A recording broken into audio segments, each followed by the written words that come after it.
So today I'm talking with Dr. Guy Holmes, and he is a retired clinical psychologist, and Guy's going to give us a little bit of an introduction about Sigmund Freud.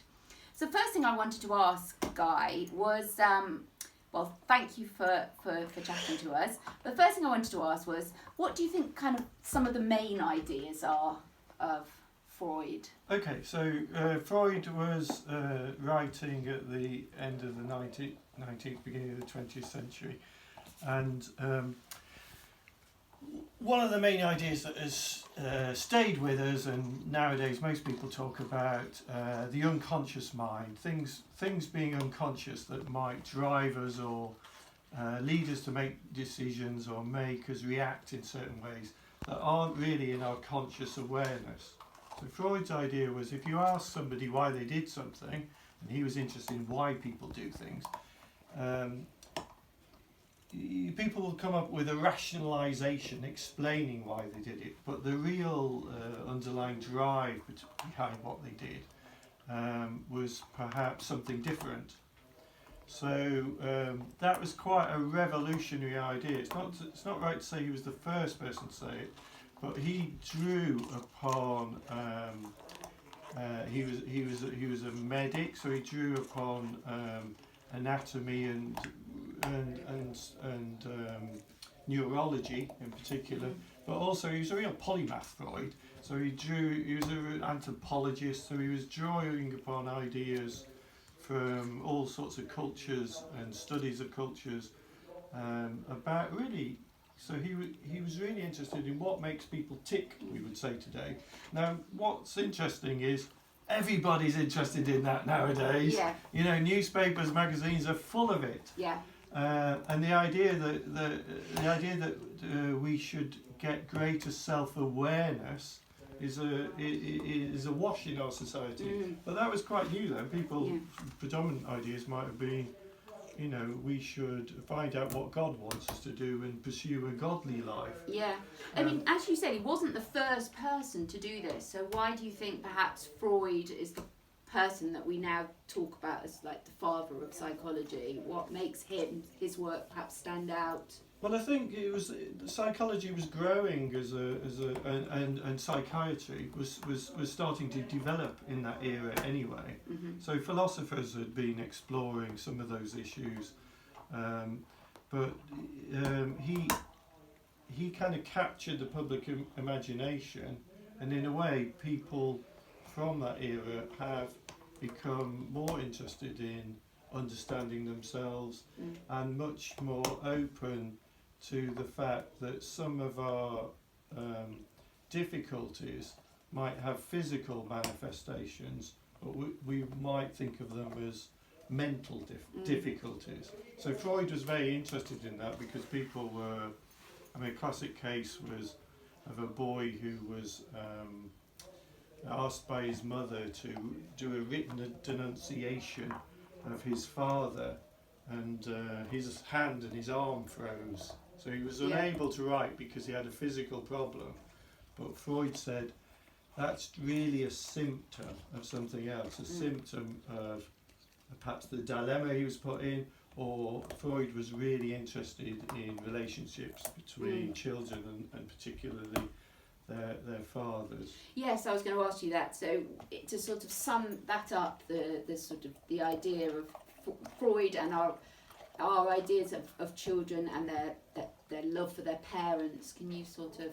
Yeah, well, obviously loving your parents and being obedient to your parents were, you know, they've been there throughout the centuries. But in the Victorian era, you know, we tend to look back on that era and think of strict upbringings, obedience was important, doing the right moral thing.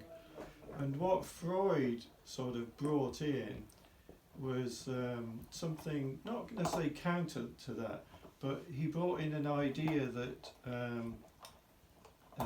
that has an impact on children. And his theory of personality was that human beings, because we're animals, have very powerful drives, things that drive us along. And the predominant ones, or the ones he was mostly interested with, were the aggressive drive, So animals have to hunt and kill, and sexual drive, so animals have to procreate.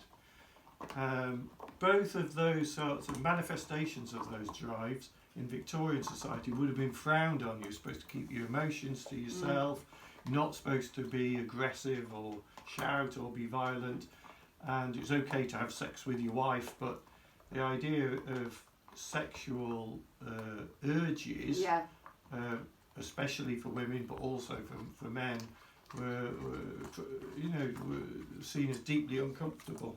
I know the dog's chewing something. I know, it's going to look like our recording. Well, he's got his own drives, hasn't he? Yeah, he's got his own drive. So I'm not sure, more aggression, not sure. Oreo. We'll just get Oreo on.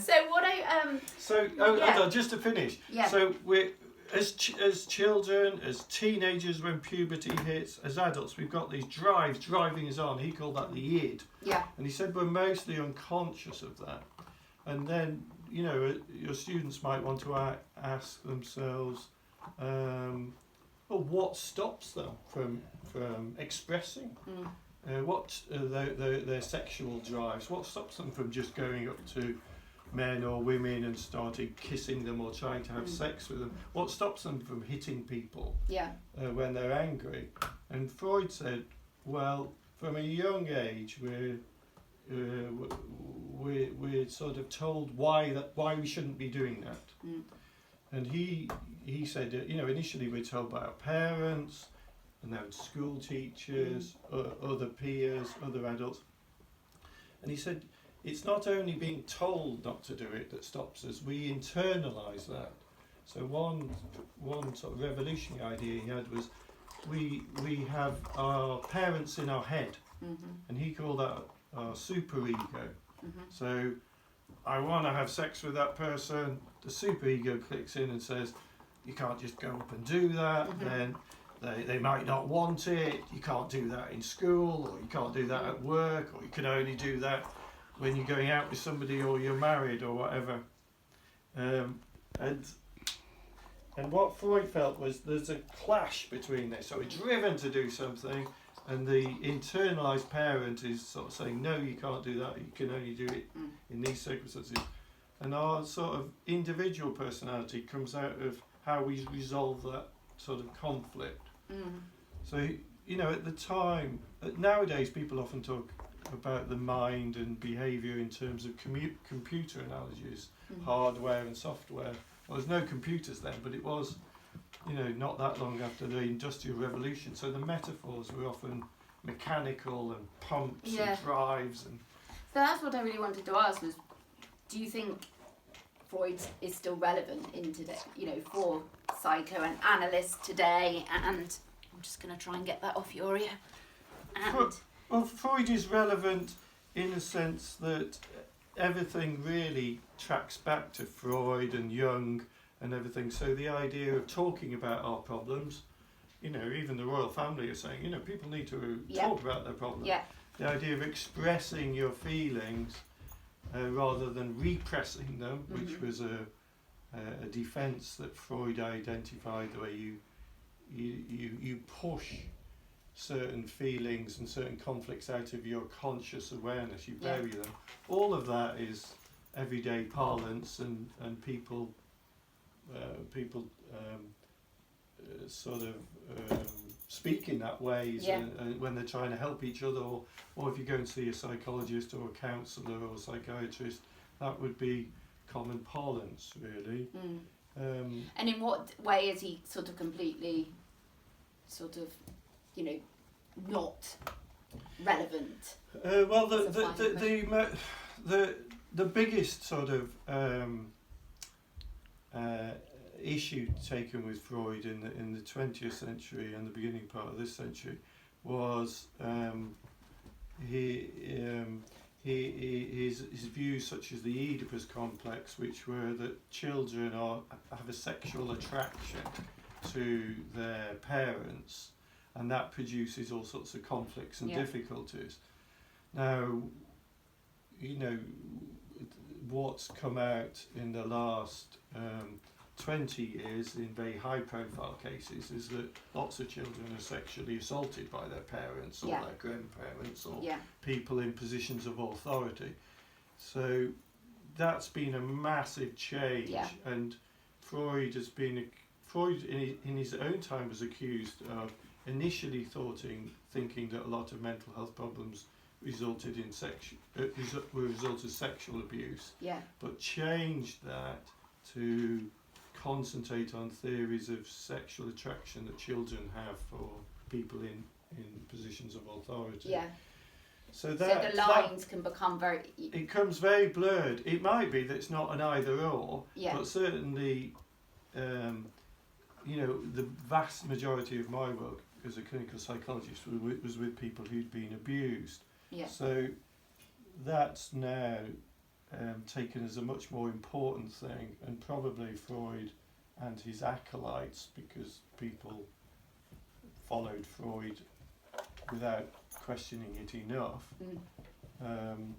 probably concentrated too much Yeah. on things like the Oedipus complex, and that probably was quite detrimental Yeah. in terms of people becoming more aware of the vast number of victims of sexual Yeah. abuse in Yeah. families and And perhaps by fixating on that, we're missing the sort of bigger picture that he. absolutely. Yeah. And just because he got some things probably right doesn't, you know, it's ridiculous to Yeah. see him as some sort of guru or Yeah, something. Because he absolutely. wrote enormous amount of books, most of which were highly speculative. Yeah. They were based on Yeah. his observations of his own work, or sometimes his children. Yeah. Well, you know, he was good at generating ideas, but Yeah. he didn't really scientifically test those Yeah. ideas. And he was an early thinker, as we've said. Yeah. Yeah, in a historical time. Well, thank you so much. That's so fascinating and it's really useful. Thank you very much. You're welcome.